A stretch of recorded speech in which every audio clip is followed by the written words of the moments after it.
এই পুকুরে প্রচণ্ড রকম মাছ তৈরি হয়, সেই জন্য আমরা নতুন এক ধরনের টেকনিক এখানে ব্যবহার করলাম। এই যে পুকুর দেখতেছেন, এখানে যে সারি সারি বাঁশ লাইন করে দেওয়া আছে, এই বাঁশের নিচে মূলত তার কাটা আছে। এই তার কাটার কারণে যখন চোররা এসে জাল মারবে, সেই জালটা এখানে আটকে যাবে এবং জালটা ছিঁড়ে যাবে, এতে মাছ আসবে না। এটা খুবই জনপ্রিয় একটা পদ্ধতি। আমরা যেসব পুকুরে চোর উৎপাত থাকে বা চোরে মাছ চুরি করে ফেলে, সেই সব পুকুরে এই পদ্ধতি ব্যবহার করি। পুকুর পাড়ের 5 থেকে 6 ফুট দূরে আমরা বাঁশ গেড়ে এভাবে বাঁশের নিচে তার কাটা দিয়ে রাখি। এই পুকুরের চারিদিকে এভাবে তার কাটা দেওয়া আছে, এতে কোনো চোর পানিতে নামতে পারবে না এবং কোনো ধরনের জাল মেরে মাছ তুলে নিতে পারবে না। আর এই তার কাটা এমনভাবে দেওয়া আছে যাতে কেউ যদি নামে সঙ্গে সঙ্গে তার পা কেটে যাবে। আমরা এই পদ্ধতিটা সেই সব পুকুরগুলোতে যেসব পুকুরগুলোতে চোরের ঝুঁকি থাকে। আপনারা ভিডিও দেখান তো এই পদ্ধতি ব্যবহার করবেন।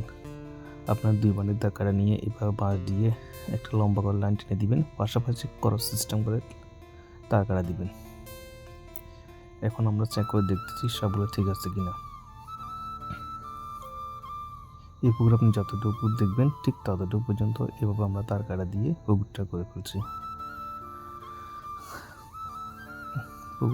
পুকুরকে চোরের হাত থেকে রক্ষা করতে না পারলে আপনি মশার হাসে অনেক বড় সম্মুখীন হবেন।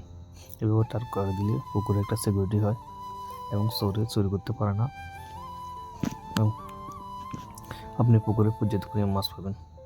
আমরা এটা পুকুরে অন্য একটা পাশ, সেই পাশটা দেখাচ্ছি। আমরা প্রতিটা পুকুরে ঠিক এইভাবে আমরা তার কাটা দিয়ে এটাকে রেখেছি যাতে কোনোভাবে চোরে মাছ চুরি করতে পারে না। ভিডিওতে আপনারা পুরোটা শেষ পর্যন্ত দেখুন এবং আপনারা ঠিক এভাবে তার কাটা দিয়ে আপনার পুকুরকে চোর হাত থেকে রক্ষা করতে পারেন। মশার হাঁসের যে সব অঞ্চলগুলোতে আপনারা ঝুঁকিপূর্ণ মনে করবেন, সেই সব পুকুরগুলোতে এই ধরনের তার কাটা ব্যবহার করবেন। আমরা সচরাচর সব ধরনের পুকুরে এই ধরনের তার কাটা ব্যবহার করি না। যেসব পুকুরগুলো চোর ঝুঁকিতে থাকে এভাবে ব্যবহার করি। এই পুকুরটা মূলত 6 একর পুকুর। আমরা পুরো পুকুরের চারিদিকে এবার তার কাটা দিয়ে করে রেখেছি, কারণ এর আশেপাশে বেশ কিছু চোর লক্ষণ করা যায় এবং এই সাম্প্রতিক সময়ে এই পুকুর থেকে প্রচুর পরিমাণে মাছ চুরি হয়েছে। যাতে মাছ চুরি না হয়, মাছ চোর থেকে রক্ষা করতে আমরা এই পদ্ধতিটা ব্যবহার করছি।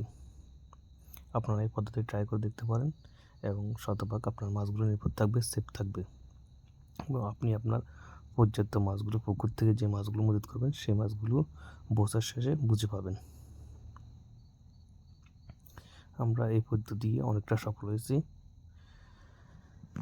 এই পদ্ধতিটি খুবই খরচ কম। আপনি শুধু বাঁশ এবং তার কাটা ব্যতীত অন্য কোনো খুব একটা খরচ থাকবে না এবং আপনার পুকুর 24 ঘন্টার মধ্যে 24 ঘন্টায় নিরাপদ থাকবে। পুকুরের নিচে যেহেতু তার কাটা আছে, দেখবেন এবং চোর যদি কখনো ভুলক্রমে জাল পেলেও সেই জালটা সে আর উঠিয়ে নিয়ে যেতে পারবে না। এতে আপনার পুকুরটা পরিপূর্ণ সেফ থাকবে।